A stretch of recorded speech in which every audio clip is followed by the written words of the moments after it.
자, 이제 요한복음도 1장을 지나고 2장을 마치고 이제 오늘부터 3장으로 진입을 하도록 하겠습니다. 자, 3장 우리 이제 들어가면서 같은 제목 같은 주제를 가지고 뭐한 2주에서 3주 정도 말씀을 살펴보려고 하는데 중요한 말씀입니다. 성경의 모든 말씀이 중요하지만 특별히 3장 이 서론격에 해당되는 오늘 본문의 말씀은 너무너무 중요한 말씀이에요. 그래서 이 오늘 본문의 말씀만 우리가 제대로 이해를 해도 왜 선과 악으로 나뉘고 왜 믿는 자와 믿지 않는 자, 왜 천국과 지옥으로 사람들이 나뉘어지는지에 대해서 정확하게 예수님이 니고데모라는 인물과 함께 그 대화를 통해서 우리가 알아낼 수 있다라는 거예요. 우리 제목 한번 따라해 봅시다. 거듭남. 옆 사람에게 질문해 보세요. 당신은 거듭났습니까? 예, 대답해 보세요. 당신은 거듭났습니까? 우리 이단들이 길거리에서 한 번씩 이렇게 만나다 보면은 그런 이야기 하지요. 당신은 구원을 받았습니까? 예, 구원 받았습니다. 몇 년도 몇 월, 며칠, 몇 시에 구원 받았습니까? 어디에요? 구원파요. 구원파. 그러면 그냥 대충 둘러대세요. 어차피 구원 받았으니까. 구원 받았으니까. 그럼 다시 한번 옆 사람한테 질문해 보세요. 진지하게. 당신은 거듭났습니까? 거듭났어요? 네. 그럼 거듭났음의 이 증거를 내보세요. 거듭났음의 증거가 있어야 돼요. 자, 여러분 1974년도, 그러니까 제가 태어나기 전이죠. 7월 달 마산에서 있었던 사건입니다.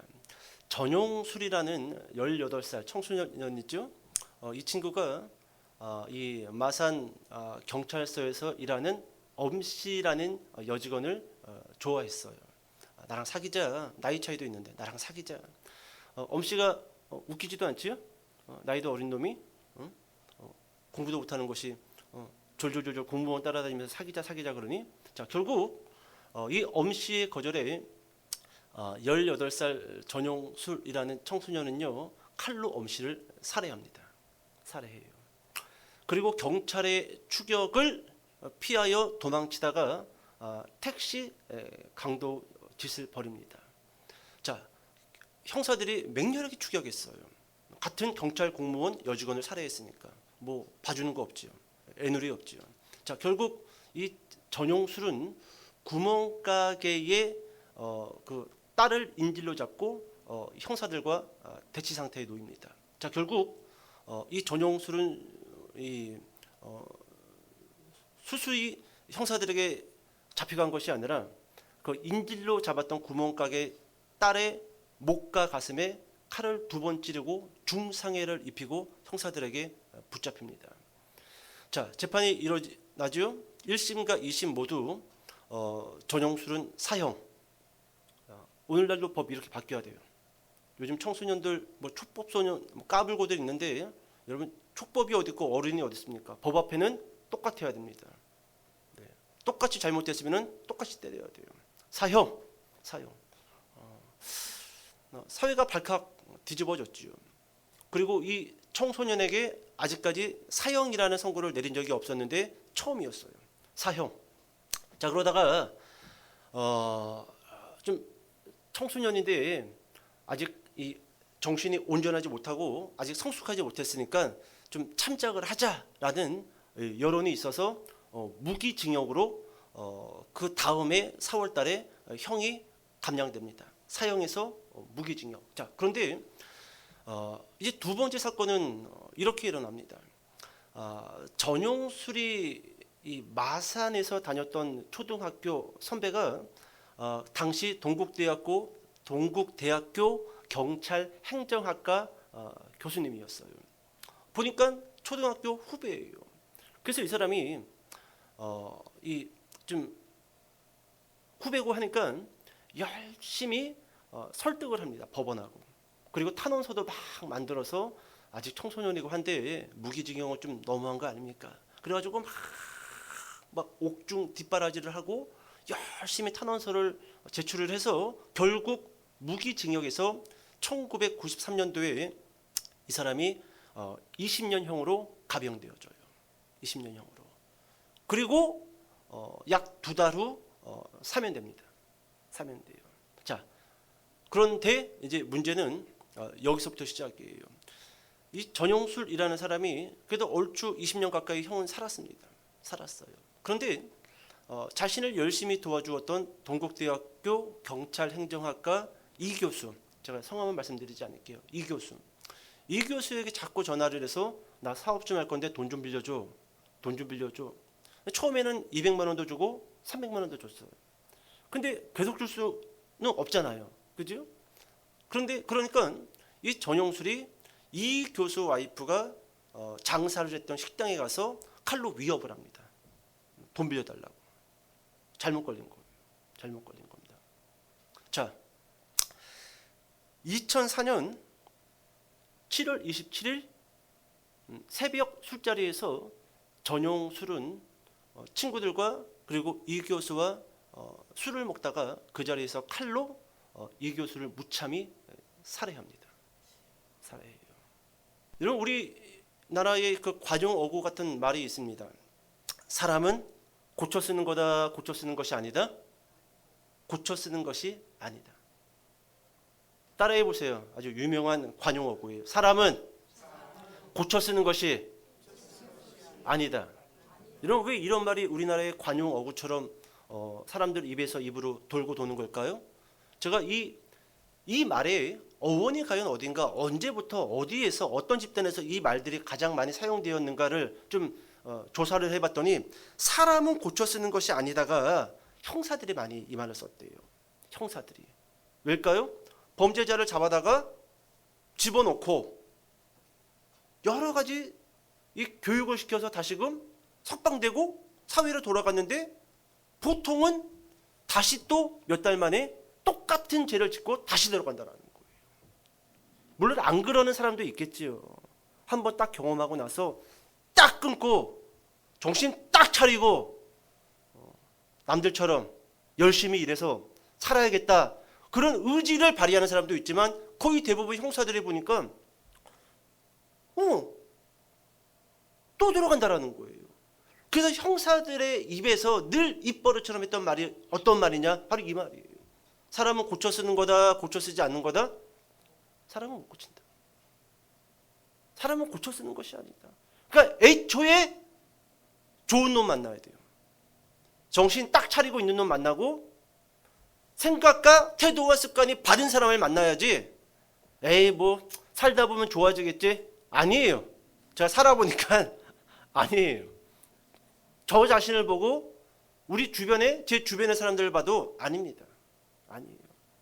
그래서 상당히 이 말이 참 안타깝지만 그럴듯한, 진리까지는 아니더라도 진리와 거의 흡사히 가까이 있는 말이 아니겠는가, 그런 생각을 합니다. 사람은 고쳐 쓰는 것이 아니다.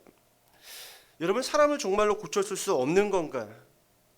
그리고 사람은 정말로 변하지 않는 존재인가? 여러분이 여러분 자신을 봤을 때 이 질문 앞에서 어떻게 대답하실래요? 나는 정말로 고쳐 쓸 수 없는 존재인가? 나는 정말로 변하지 않는 존재인가? 여러분들은 어떤 대답을 내놓으실 건가요? 저는 그렇답니다. 그렇다. 그러면 여러분, 성경의 대답은 뭘까요? 성경의 대답. 사람은 고쳐줄 수 있는 존재인가? 사람은 변하지 않는 존재인가? 여러분, 여기에 대해서 로마서에서는 우리에게 이런 해답을 줍니다. 우리 말씀 하나 찾아봅시다. 로마서 1장 21절부터 23절까지.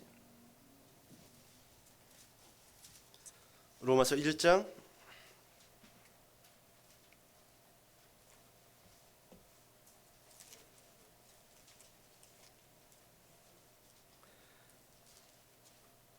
21절부터 23절까지. 자, 같이 한번 읽어봅시다. 시작.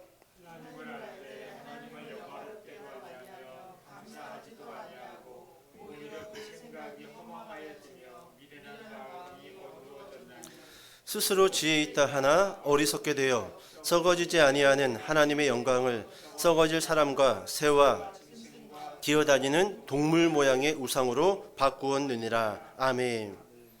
하나 더 찾아볼까요? 로마서 3장으로 넘어가 보세요. 3장 10절부터 12절. 3장 10절부터 12절. 시작. 깨닫는 자도 없고 하나님을 찾는 자도 없고 다 치우쳐 함께 무익하게 되고 선을 행하는 자는 없나니 하나도 없도다. 여러분, 성경의 대답은 뭐예요? 사람은 고쳤을 수 있다? 사람은 변한다? 아니에요. 의인은 없나니 한 명 정도는 있다? 하나도 없다. 모두 다 무익하고 모두 다 불의하고 모두 다 죄악을 사랑하고 있다. 이것이 여러분 성경의 대답이라는 거예요. 여러분, 요한복음 3장 이제 본문을 들어갈 건데, 오늘 본문에서 우리는 바로 이 부분, 과연 사람은 변할 수 있는 것인가? 성경적인 용어를 사용한다라고 한다면 과연 사람은 거듭날 수 있는 것인가? 이 문제에 대해서, 이 존재의 정체성에 대해서 살펴보도록 하겠습니다. 자, 본문으로 좀 돌아와서 오늘 본문은 아니지만 건너뛴 본문이 있어요. 2장과 3장 사이입니다.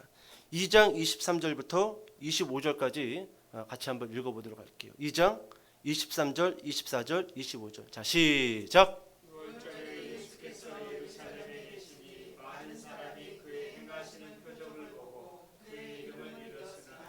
예수는 그의 몸을 그들에게 의탁하지 아니하셨으니 이는 친히 모든 사람을 아심이요 또 사람에 대하여 누구의 증언도 받으실 필요가 없었으니 이는 그가 친히 사람의 속에 있는 것을 아셨음이니라. 아멘. 오늘 본문은 아니지요? 2장과 3장 사이에 건너뛴 본문인데 2장 23절 보세요. 6월절에 예수께서 예루살렘에 계시니, 우리 지난 시간에 성전 척결 사건 봤지요? 6월절 있기 며칠 전이었습니다. 그런데 지금 23절에 6월절이 됐어요. 그죠? 근데 그 6월절 기간 동안에 예수님 계속 어디에 머물고 계셨던 거예요? 예루살렘에 머물고 계셨습니다. 근데 봐요, 23절. 많은 유대인들이죠.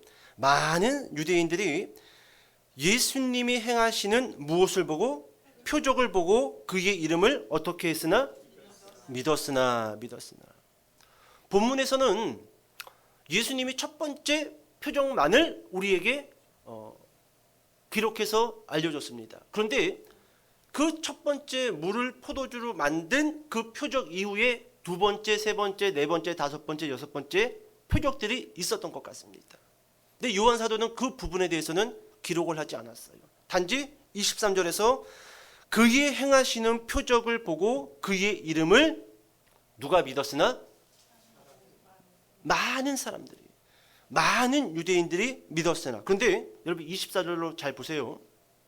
예수는 그의 몸을 그들에게 의탁하지 아니하셨으니.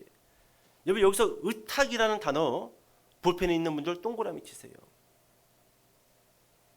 왜 제가 동그라미 치라고 했냐면, 여러분 23절에 믿음이라는 단어가 있지요?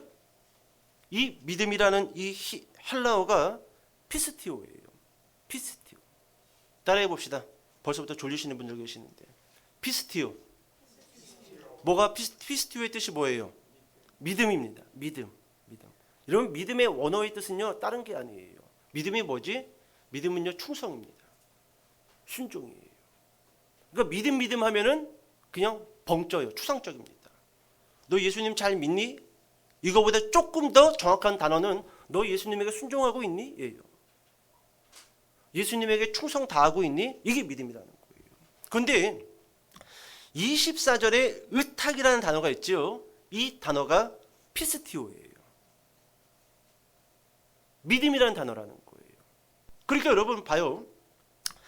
6월절에 예수님이 예루살렘에서 많은 사람들에게 표적을 보여주셨고 그 표적 때문에 많은 유대인들이 예수님을 믿었습니다. 좋은 사건이죠? 예, 긍정적인 표시입니다. 그런데 24절로 넘어와서 예수는 그의 몸을 그들에게 의탁하지 아니하였다라는 이 말은요, 이거예요. 잘 보세요. 사람들은 표적을 통해서 예수님을 믿었지만 예수님은 사람들을 믿지 않았다라는 거예요. 좀 놀랍지 않습니까? 와, 예수님 대단하십니다. 예수님 하나님이 보내신 사람인 거 맞는 것 같습니다. 표적을 보니까. 그런데 표적 보고 예수님을 믿었던 모든 유대인들에 대해서 예수님은 그들을 믿지 않았다라는 거예요. 이것은 정확히 무슨 표현이냐면 그들의 믿음을 거짓 믿음으로 받았다는 거예요. 거짓 믿음으로. 그러면 왜 예수님은 유대인들이 하나님이 보내신 선지자인 것 같습니다, 이렇게 예수님에게 한 걸음 다가갔는데 왜 그들에게 한 걸음 뒤로 물러났을까요? 여기 다시 본문 돌아와 보세요. 2장 24절 다시 보세요. 예수는 그의 몸을 그들에게 의탁하지 아니하셨으니, 여기 이유가 설명되어져 있어요. 이는 친히 모든 사람을 아심이요. 25절 같이 한번 읽어봅시다. 시작. 또 사람에 대하여 누구의 증언도 받으실 필요가 없었으니 이는 그가 친히 사람의 속에 있는 것을 아셨음이니라. 왜 그러신 거예요?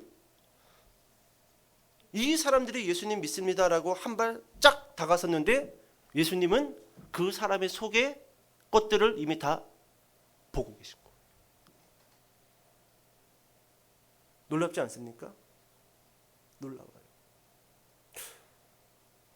여러분, 거듭남에 대해서 여기서 우리가 한 가지 슬쩍 좀 짚고 가야 할 게 한 가지가 있습니다. 여러분, 많은 사람들이 교회에 나와서 예배를 드리고 자신이 믿음이 있다라고 고백을 합니다. 그런데 시간이 10년 지나고 20년 지나니까 누구는 힘들어도 그래도 예배의 자리에 앉아 있고 누구는 예배 자리에 떠나 있어요. 여러분, 때로는요, 예배 자리에 떠난 그 사람의 과거를 보잖아요.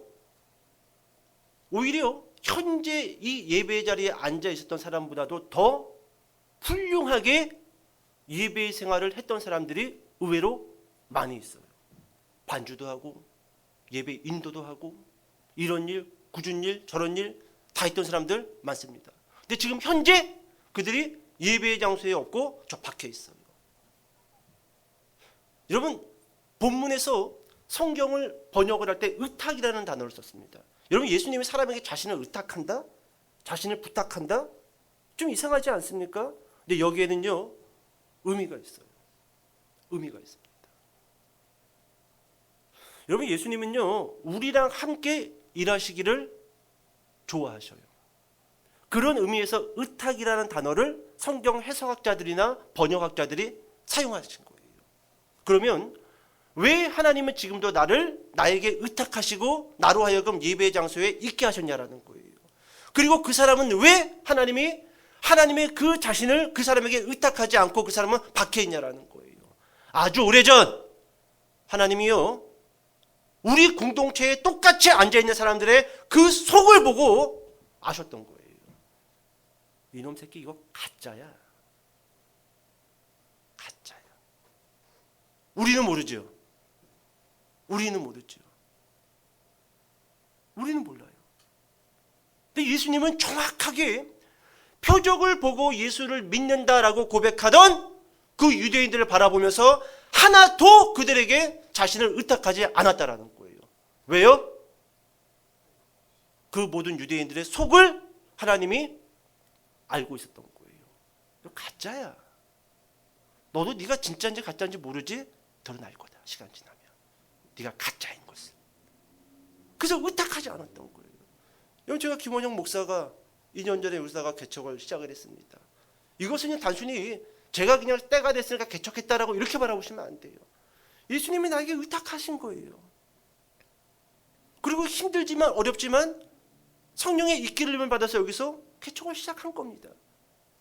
그게 예수님이 나에게 의탁한 거예요. 마찬가지예요. 여러분들이 피곤하고 삶에 여러 가지 문제가 있지만 또 예수님은 우리에게 의탁합니다. 야, 그래도 예배 드리러 가자. 야, 힘든 거 알지만 그래도 교회에서 이 역할은 네가 좀 감당해 줘야 되지 않겠니? 그렇죠, 예수님? 알겠습니다. 잘하지는 못하지만 그래서 제가 좀 해보겠습니다. 의탁하는 거예요.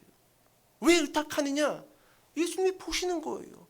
우리 속에 그 믿음이 진짜인지 가짜인지를 보시는 거예요. 그래서 여러분, 여전히 우리가 주님의 그 의탁하는 음성을 듣고 순종의 자리에 나아가고 있다라고 한다면, 첫 번째, 우리는 어떤 사람이다? 따라해 봅시다. 거듭난 사람이요. 그렇습니다. 옆 사람 쳐다보세요. 당신은 거듭난 사람이요. 그렇습니다. 이게 증거예요. 이게 증거라는 겁니다. 자, 이제 본문으로 넘어와서, 자, 3장 1절 같이 한번 읽어보도록 하겠습니다. 3장 1절. 자, 시작.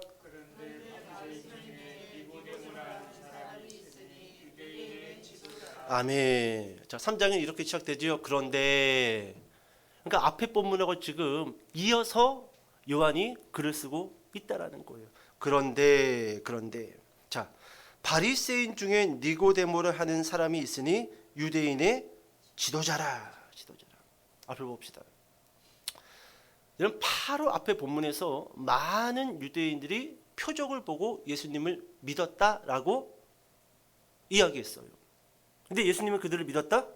안 믿었다. 그러면 봅시다.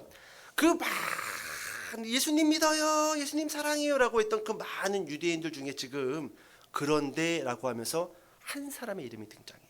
그 많은 유대인들 중에. 그러니까 지금 3장 1절에 등장하는 니고데모는요, 거짓 또는 가짜 믿음을 가지고 있었던 그 많은 유대인들 중에 대표격으로 예수님에게 찾아왔다는 겁니다. 찾아왔다는 거예요. 자, 그런데 1절에 이 니고데모라는 사람의 직업이 기록되어져 있습니다. 자, 바리새인 중에. 여러분, 유대인들에는 사내들인 공회가 있어요. 그리고 그 공회에는 70명의 바리새인들이 의원으로 앉아 있습니다. 그 중에 한 사람이라는 거예요. 상당히 높은 사람이에요. 그러니까 지금 우리나라로 치면은 이 바리새인 니고데모는 국회의원입니다. 국회의원 중 한 사람이 예수님에게 찾아왔다.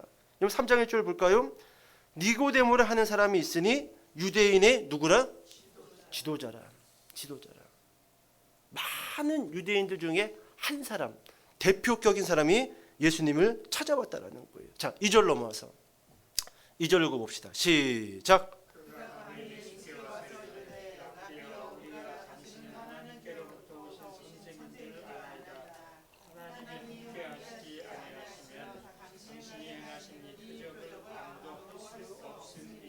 아멘. 자, 여러분 2절, 그가 낮에 밤에. 여러분, 성경에서 밤이라는 단어가 등장을 하면요, 단순히 해가 떨어져서 날씨가 어두워진 밤이 되었다라는 의미도 있지만, 성경의 저자는 그런 의도를 가지고 밤이라는 단어를 기록하지 않습니다. 성경 저자들이 밤이라는 단어를 쓸 때는요, 영적 어두움을 보여주기 위해서 백그라운드 배경으로 밤이라는 단어를 쓰고 있습니다. 여러분, 제자들이요, 갈릴리 호수에 나가서 물고기를 한 마리도 잡지 않았을 때 성경의 저자는 밤이라는 단어를 씁니다. 밤. 때가 지나가고 너희가 아무 일도 할 수 없는 때가 온다. 그때도 밤입니다. 항상 영적 어둠, 모든 것이 멈춰버린 때를 이야기할 때 밤이라는 단어를 사용한다라는 거예요. 자, 니고데모가 언제 찾아온 거예요? 밤에 찾아왔죠. 아직 니고데모는 바리새인이고 유대인의 지도자인데 어떤 어둠에 쌓여 있다라는 거예요? 영적 어두움을 안고 밤에 남들이 볼까봐, 남들이 보면 이상하잖아요. 그래도 내가 국회의원이고 내가 대학 교수인데 누구 찾아가서 물어본다라는 게 좀 창피한 일이잖아요. 밤에 영적 어둠을 안고 예수님에게 찾아왔다라는 겁니다. 자, 다시 한번 2절 보세요. 그가 밤에 예수께 와서 이르되, 잘 보세요. 라삐여, 우리가 당신은 하나님께로부터 오신 선생인 줄 아나이다. 하나님이 함께 하시지 아니하시면 당신이 행하시는 이 표적을 아무도 할 수 없음이니라. 볼까요? 여러분, 니고데모는 밤에 예수님을 찾아왔습니다. 그리고 예수님을 만났습니다. 그런데 갑자기 증언을 합니다. 당신이 행하시던 그 예루살렘에서 행하시던 그 표적을 보니 당신은 분명 하나님이 보낸 사람이 맞는 것 같습니다. 뭐 만나면 먼저 인사부터 해야 되는 거 아니에요? 어유 반갑습니다. 제가 예루살렘에서 잘 봤는데, 저는 바리새인 사내들인 공회 의원입니다. 그러면서 뭐 인사가 왔다리 갔다리 해야 되는데 갑자기 증언을 해버립니다. 예수님에 대해서. 그런데 여러분, 이 니고데모의 증언을 들은 예수님이요, 또 엉뚱한 대답을 하셔요. 그 대답이 3절입니다. 3절 읽어볼게요. 시작.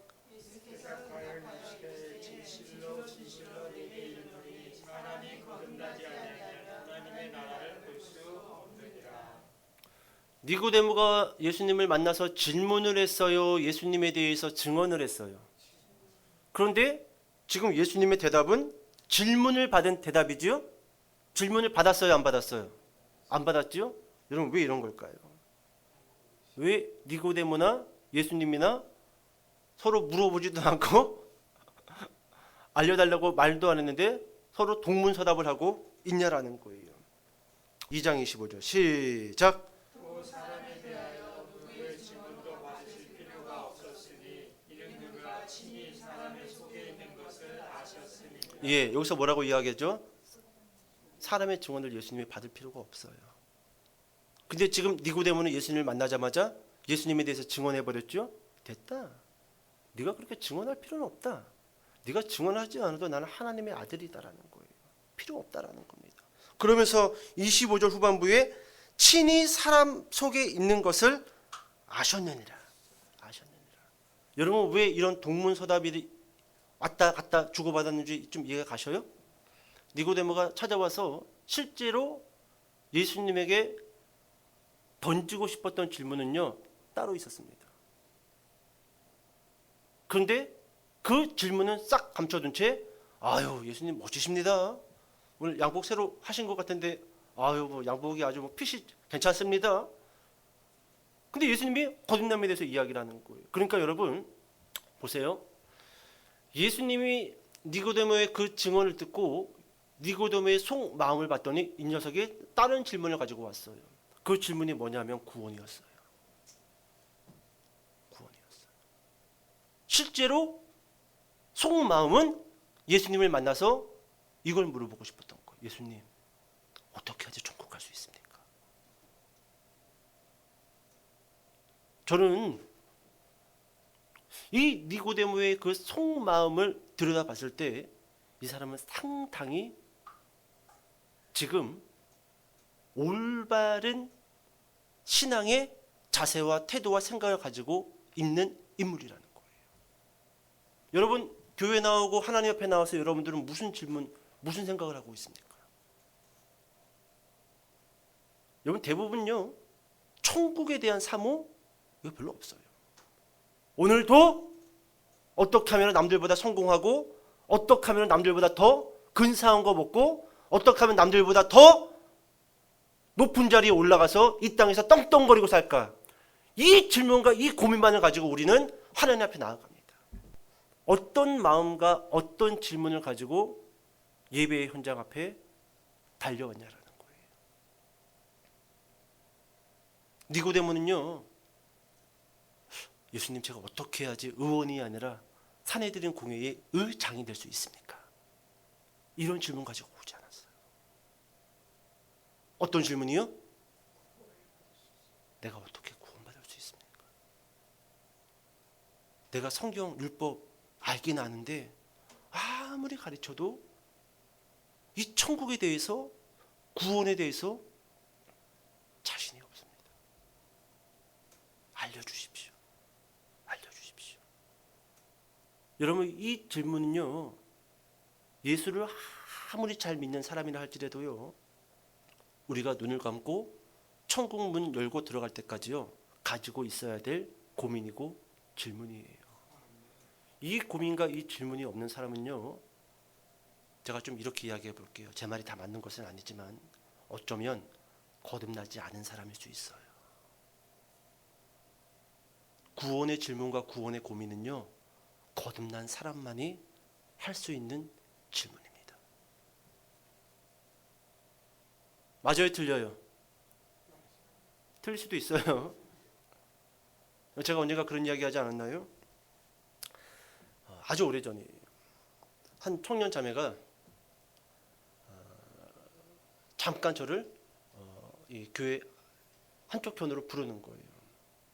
그래서 가만히 그 이야기를 듣다 보니 결국 그 문제였어요. 구원의 문제. 목사님의 설교를 들으면은 내가 구원받은 것 같고 거듭난 것 같은데 실제로 대학 생활로 돌아가서 내 모습을 보면은 이거는 아니옵시다. 다 고민된대요. 고민된대요. 그래서 네가 구원을 받았는지 안 받았는지 알려달라는 거예요. 그럼 내가 그랬지. 내가 예수냐? 내가 성령이에요? 응? 나는 몰라.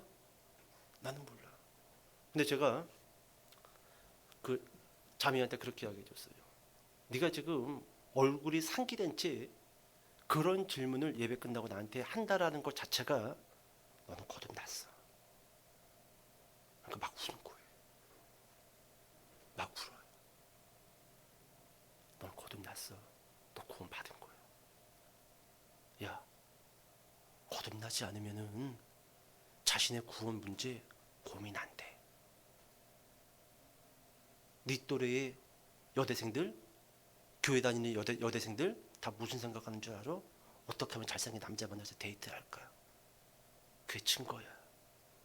거듭나지 않았다는 증거, 구원받지 못했다라는 증거, 생명책의 이름이 기록되지 않았다라는 증거야.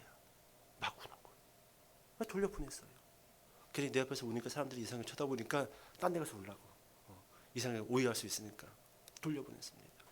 여러분, 니고데모는요, 그 구원의 문제를 안고 밤에 예수님을 찾아왔던 거예요. 찾아왔던 거예요.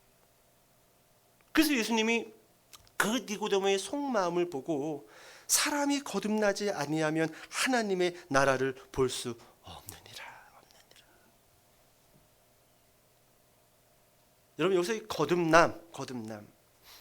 우리 뭐 너무 많이 듣는 단어이기 때문에 익숙하지요? 그럼 여러분 이렇게 질문해 볼게요. 거듭남이 뭡니까? 거듭남이 뭐예요? 이 말을 다른 말로 한자식으로 중생이라고도 합니다. 중생. 거듭남. 본 어게인. 다시 태어나다. 그럼 그게 뭐냐라는 거예요. 이 원어를 보면은요. 따라해 봅시다. 헬라어로 아노덴. 여러분, 이 아노덴이라는 이 거듭남이라는 이 단어의 원어는요. 위로부터 다시 태어난다. 위로부터. 이게 거듭남입니다.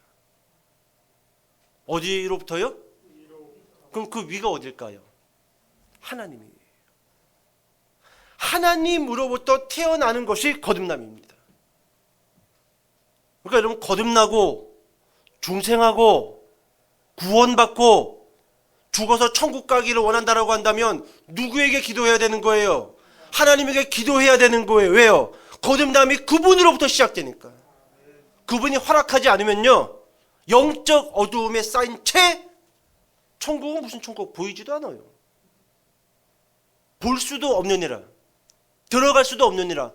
보이지도 않아요. 맨날 이 땅에 이성과 성공과 먹을 것과 입을 것만이 전부인 줄 알고 살아갑니다. 짐승이에요. 죄송한데. 짐승이에요. 여러분, 짐승이 하는 게 뭐가 있습니까? 먹고 싸고 자고, 먹고 싸고 자고, 이겁니다. 이게 전부인 줄 아는 거예요. 아니에요. 어디로부터 다시 태어나야 된다? 하늘로부터, 위로부터. 아노덴. 여러분, 요한복음 1장 13절 찾아봅시다. 요한복음 1장 13절. 자, 시작. 이는 혈통으로나 육정으로나 사람의 뜻으로 나지 아니하고 오직 하나님께로부터 난 자들이니라. 누구로부터 난다고요? 하나님께로부터 난 자들이니라. 여러분 창세기 1장 1절 태초에 하나님이 천지를 창조하시니라 이런 말씀이 기록되어져 있죠. 창조는 누구만 하는 거예요? 그렇습니다. 여러분 거듭남은요 재창조예요. 재창조. 창조는 누구만 할 수 있다고요? 하나님 마찬가지예요. 재창조인 그 거듭남은요 사람이 하는 게 아니에요. 목사가 하는 게 아닙니다. 성경 공부가 하는 게 아니에요. 물론 도구일 수는 있고 방법일 수는 있지만 여러분 아무리 교회에서 태어나고 교회에서 죽었다 할지라도요 하나님으로부터 허락을 받지 않으면요 거듭날 수 없어요. 거듭날 수 없습니다. 오직 하늘로부터 다시 태어난 사람들만이 본어게 하나님 앞에 다시 태어날 수 있다는 거예요. 자, 이 거듭남의 질문을 들은 니고데모가 4절로 넘어와서 이번에 진짜로 질문을 던집니다. 자, 4절 같이 한번 읽어볼게요. 시작.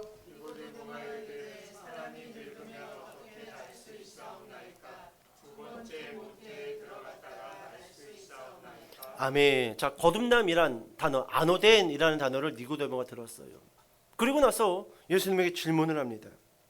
사람이 늙으며, 그러니까 이 니고데모가 연세가 많았던 것 같아요. 유대인의 지도자잖아요. 그러니까 나이가 얼마나 많았겠어요. 뭐라고 질문합니까? 사람이 늙으면 어떻게 날 수 있사옵나이까? 두 번째 모태에 들어갔다가 날 수 있사옵나이까? 여러분 니고데모가 예수님의 그 아노덴이라는 단어를 들었을 때요 위로부터로 이해한 것이 아니라 다시로 다시 태어나다 다시 어머니 모태에 들어갔다가 나와야 된다라고 잘못된 우회를 가지고 이해를 했던 것 같습니다. 어떻게 날 수 있어요? 내가 이미 늙었는데 어떻게 자궁에 들어갔다가 다시 나올 수 있습니까? 어떻게 그런 일이 있을 수 있습니까? 자, 그러자 이 니고데모의 질문에 예수님이 5절에 두 번째 대답을 하십니다. 자, 5절 큰 목소리로 읽어봅시다. 5절. 자, 시작.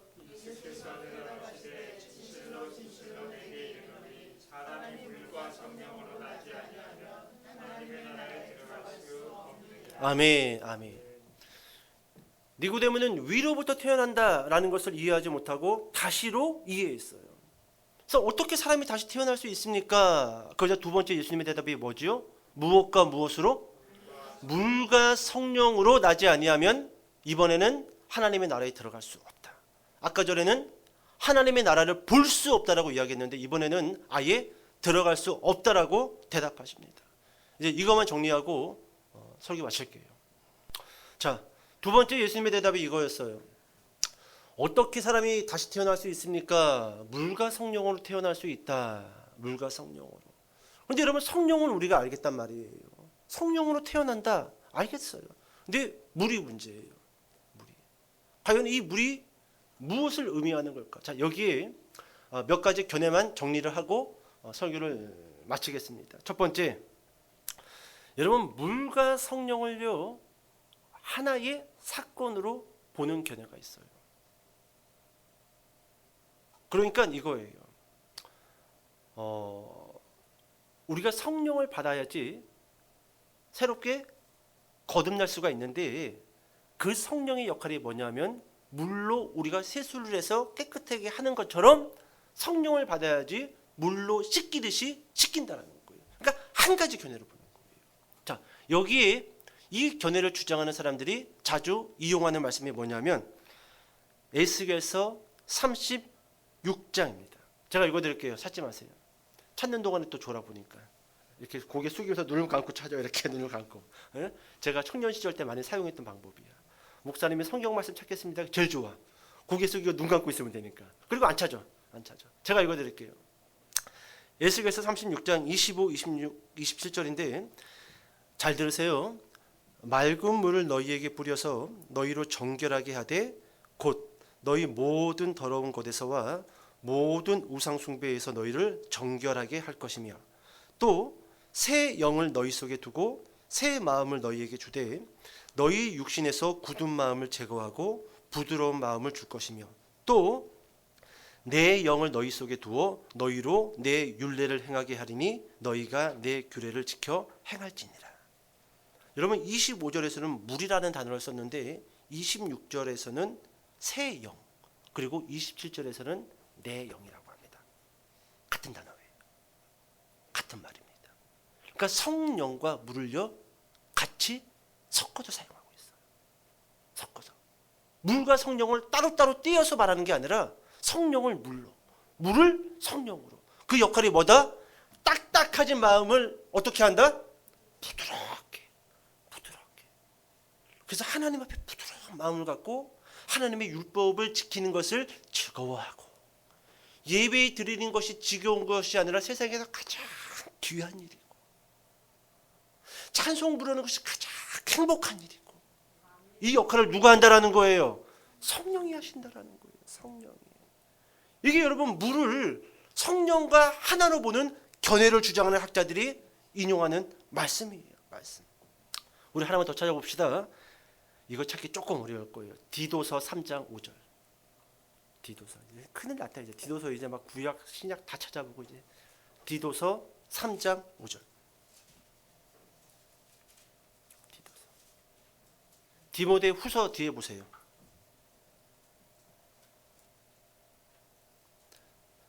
디도서 3장 5절. 자, 읽어봅시다. 시작.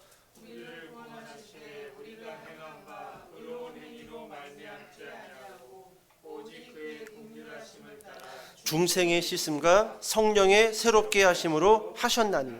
여기 보니까 중생이라는 단어가 있죠. 근데 중생의 씻음과 성령의 새롭게 하심으로, 이게 각각이 아니에요. 같은 거를 두 번에 걸쳐서 강조하는 겁니다. 이게 물과 성령을 하나로 보는 견해로 학자들이 인용하는 말씀이에요. 자, 두 번째 견해. 과연 이 물이 뭐냐? 물과 성령으로 거듭날 수 있다라고 하는데, 우리가 거듭나야 될 거 아니에요. 거듭나야 보여요, 천국이요. 거듭나야지 하나님이 느껴지고 보여진다라는 거예요. 두 번째 견해, 물을 물 세례로 보는 견해입니다.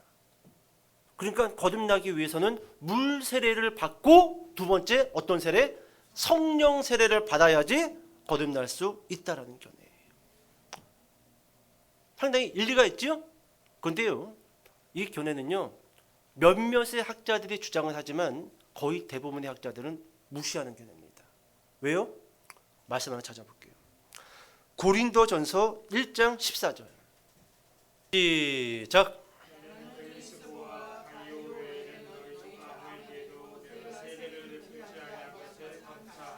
여기 지금 이 말은요 사도 바울이 하는 말씀입니다.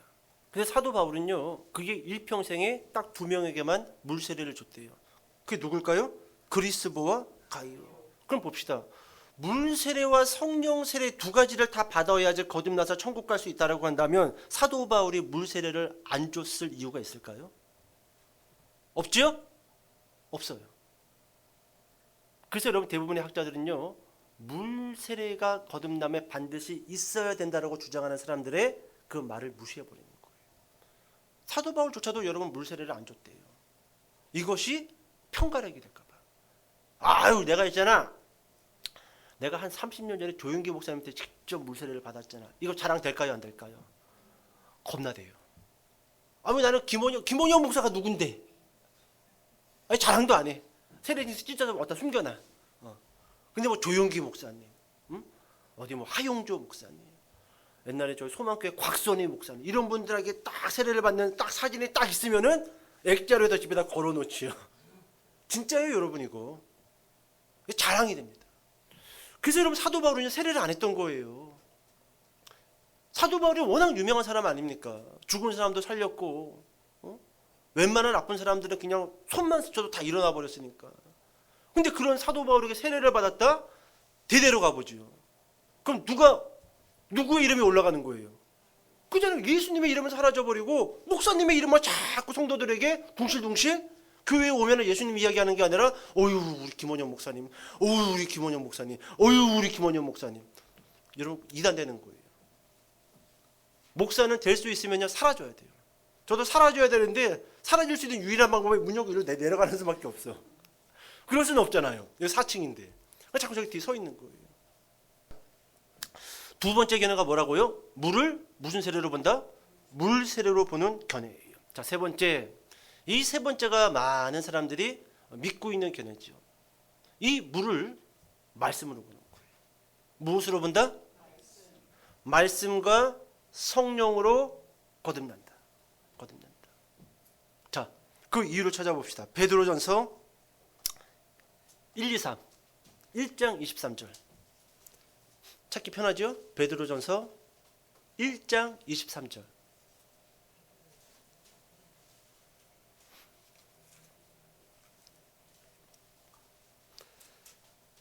자, 1장 23절. 자, 같이 한번 읽어볼까요? 시작. 너희가 거듭난 것은 썩어질 씨로 된 것이 아니요 썩지 아니할 씨로 된 것이니 살아있고 항상 있는 하나님의 말씀으로 되었느니라. 너희가 거듭났다라는 겁니다. 근데 썩어질 씨가 아니라 썩지 않을 씨앗으로 거듭났는데 그 씨앗이 뭐다? 하나님의 말씀으로. 한 절만 더 찾아볼까요? 에베소서 5장 26절. 에베소서 5장 26절.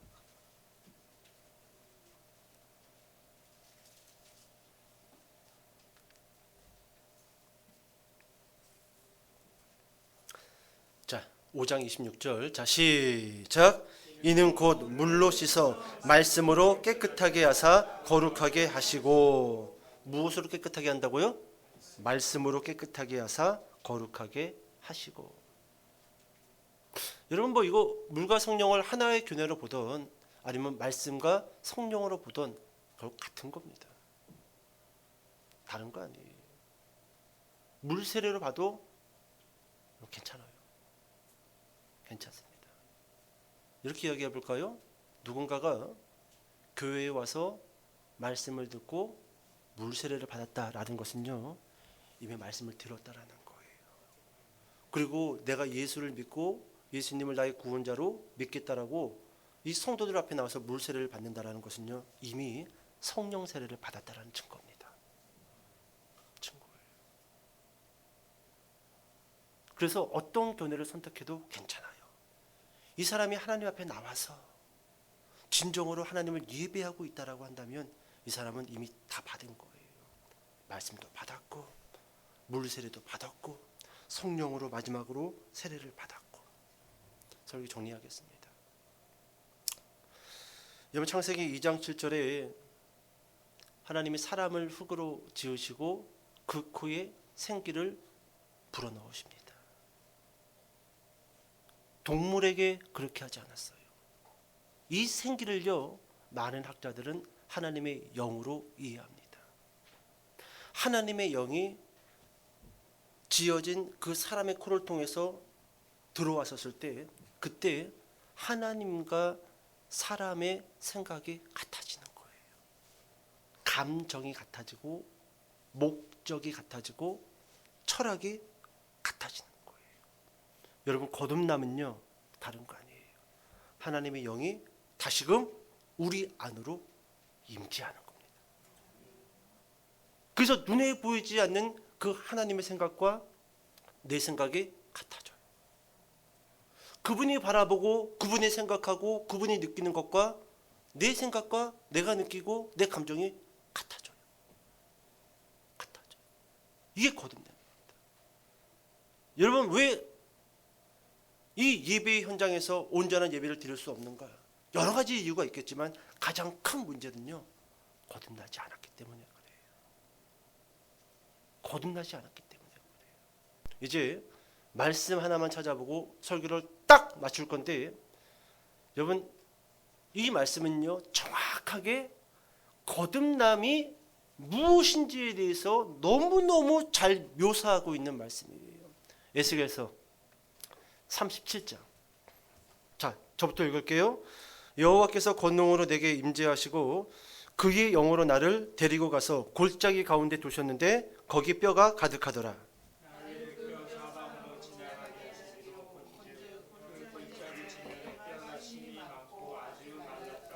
그가 내게 이르시되 인자야 이 뼈들이 능히 살 수 있겠느냐 하시기로 내가 대답하되 주 여호와여 주께서 아시나이다. 또 내게 이르시되 너의 이 우리교에 대하여 예언하여 이르기를 너희 마른 뼈들아 여호와의 말씀을 들을지어다. 주 여호와께서 이 뼈들에게 이같이 말씀하시기를 내가 생기를 너희에게 들어가게 하리니 너희가 살아나리라. 너희 위에 힘줄을 두고 살을 입히고 가죽으로 덮고 너희 속에 생기를 넣으리니 너희가 살아나리라. 또 내가 여호와인 줄 너희가 알리라 하셨다 하라. 이에 내가 명령을 따라 대언하니 대언할 때에 소리가 나고 움직이며 이 뼈 저 뼈가 들어맞아 뼈들이 서로 연결되더라. 내가 또 보니 그 뼈에 힘줄이 생기고 살이 오르며 그 위에 가죽이 덮이나 그 속에 생기는 없더라. 또 내게 이르시되 인자야 너는 생기를 향하여 대언하라. 생기에게 대언하여 이르기를 주 여호와께서 이같이 말씀하시기를 생기야 사방에서부터 와서 이 죽음을 당한 자에게 불어서 살아나게 하라 하셨다 하라.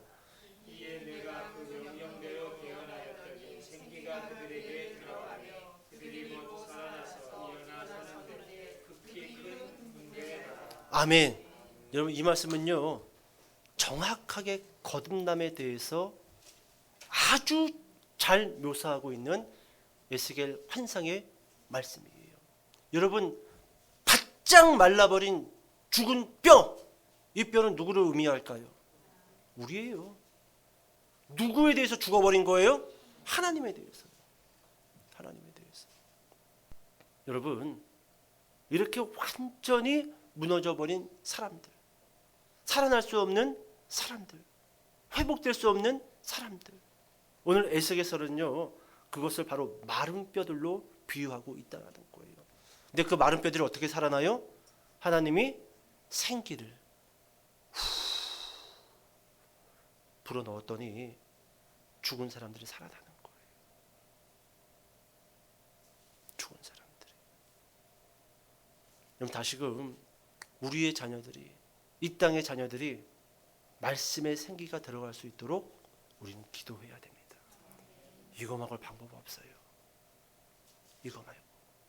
저는요 이 생기가 우리 아이들의 윤리와 도덕과 신앙과 믿음과 사상과 철학을 공고히 할 거다라고 믿습니다. 공고히. 여러분 거듭남 다른 게 아니에요. 거듭나야지 하나님의 나라를 볼 수 있고 거듭나야지 그 나라를 보고 걷다가 천국에 들어갈 수 있다라는 것이죠.